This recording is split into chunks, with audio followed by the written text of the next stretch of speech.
Welcome back to the NFT Nation podcast, the most relatable and reliable NFT and crypto podcast in the nation. And in today's episode, I will be explaining massive news from major players in the NFT world and what they're doing to develop the future of NFTs as well as the metaverse.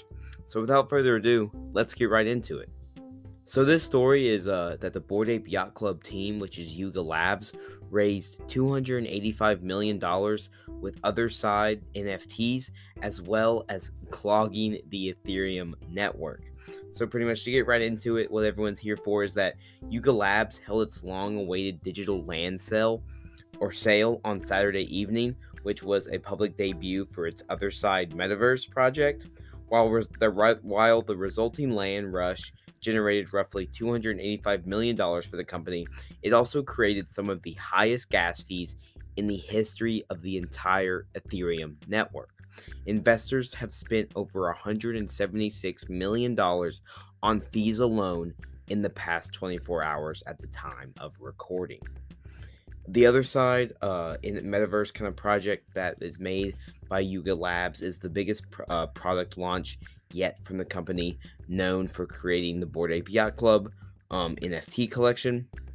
During Thursday night's sale, traders snapped up a limited supply of 55,000 other deeds NFTs, which represent titles to plots of virtual land in the forthcoming 3D social space. So it's very similar to the other metaverse lands that you were able to purchase through OpenSea or anything like that. These virtual plots of land cost about $7,000 each and were only available for purchase in ApeCoin, which is Yuga Labs' official cryptocurrency. And if anyone in the audience is having trouble understanding what ApeCoin is, I will leave a link to to the episode where I explained what ApeCoin is in the description, just so everyone is on the same page with this.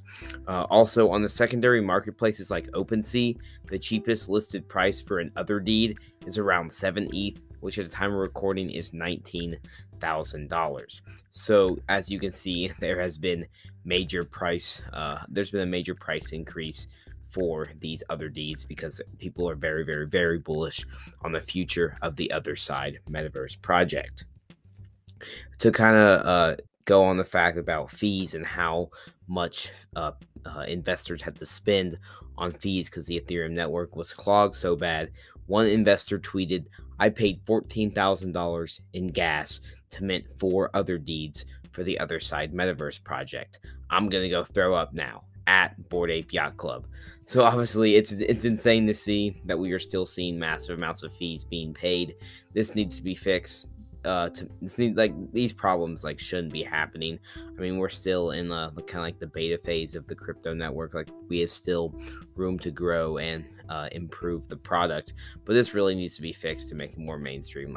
No regular person is spending $14,000 in gas fees. No one can afford. No regular person can afford it. I'm not doing that. I'm here to give a relatable and reliable look into the crypto market, and I'm just gonna say I can't. If I wanted to buy another deed, if I had enough money to buy another deed NFT, I wouldn't be able to pay gas. I wouldn't be able to purchase it just because the gas fees is almost more than the entire NFT, which is just wild to see. But I guess when something is as popular as the Bored Ape Yacht Club is dropping an NFT, millions of people are going to try to access the network. So overall, the kind of other deed expansion was a success for Yuga Labs, and which since they raised over $285 million, this wasn't the first time they've actually raised money. They raised $450 million from the venture capital firm Anderson Horowitz, and the kind of slow burning disaster for everyone else.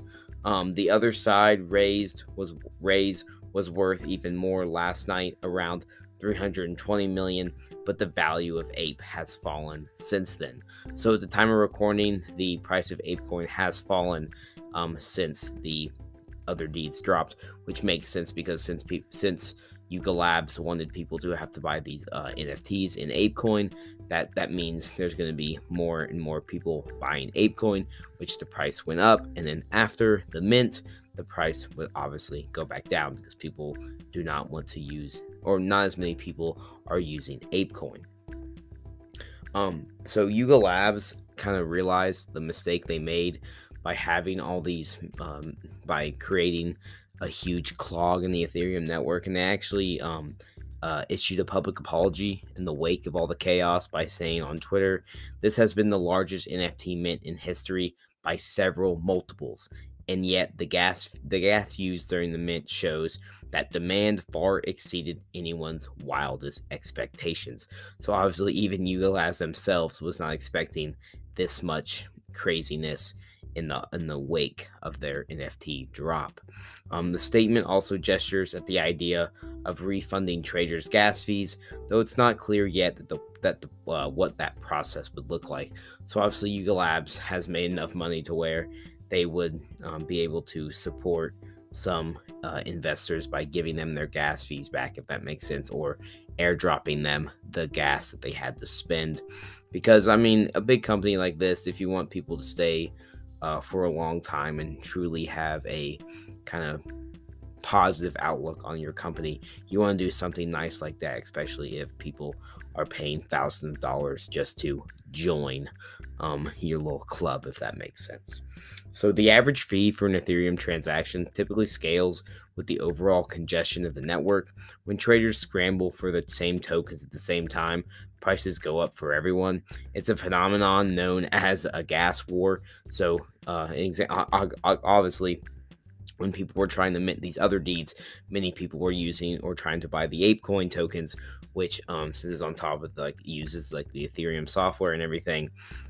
Learn more from our episode all about ApeCoin, but that pretty much clogs the Ethereum kind of network, which makes the gas fees go up to kind of you have to pay more to go through, because everyone's trying to go through the same door.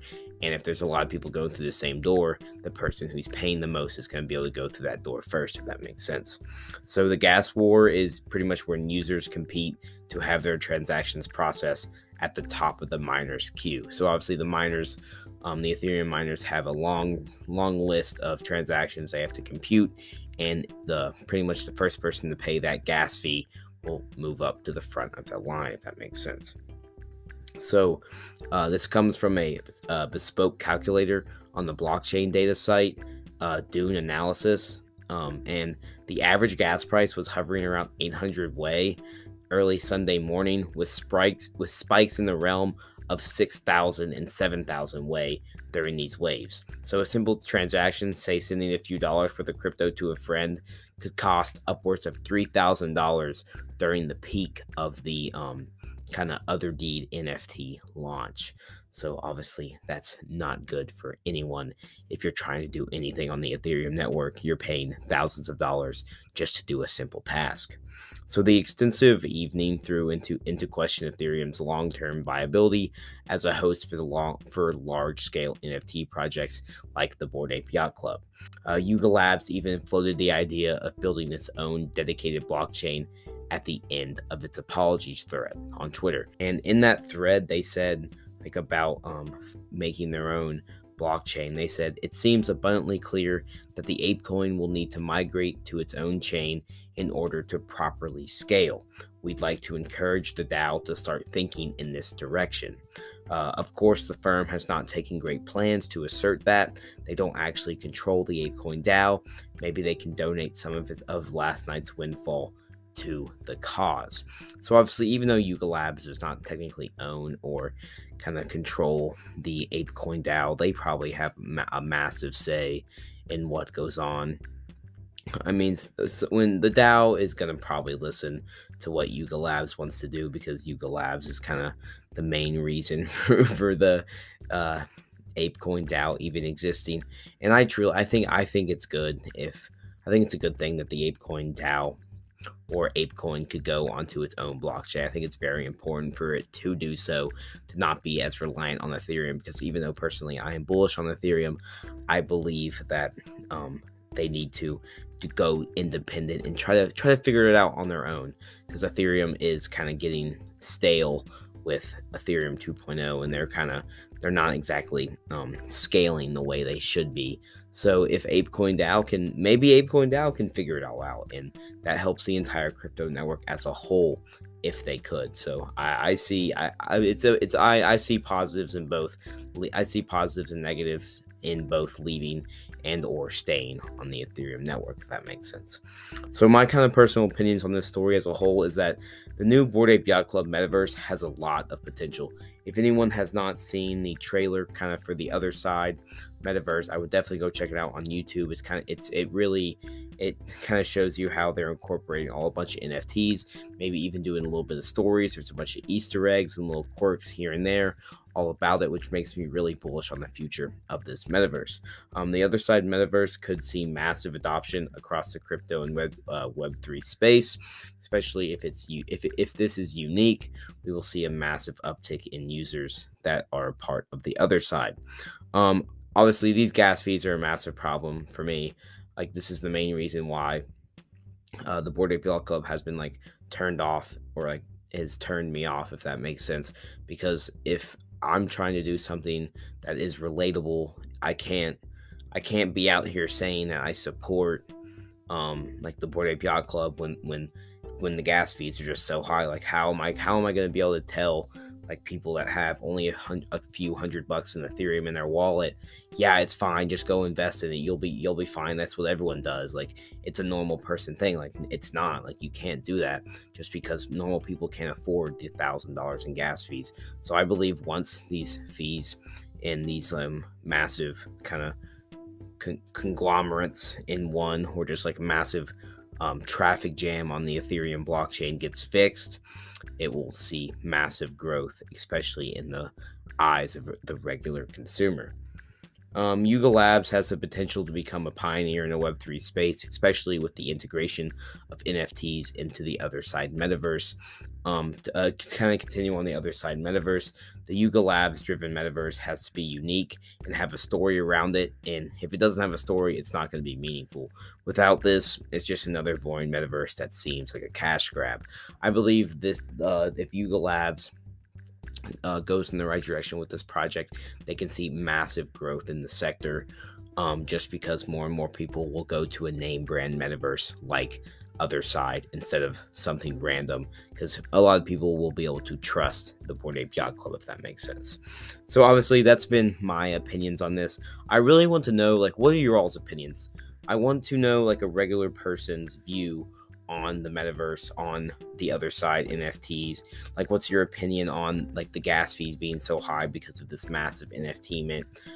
Like, do you think it's good? Like, do you think the metaverse has a lot of potential? Do you think it's bad? Do you not really care? Do you just feel like it's another metaverse that, it's just another cash grab? I won't try it out. I guess it's cool, but I really want to know everyone's opinion. So feel free to state your opinion on the poll on the episode that's going to be on Spotify, or if you even want to get more involved, feel free to message us on all of our social medias.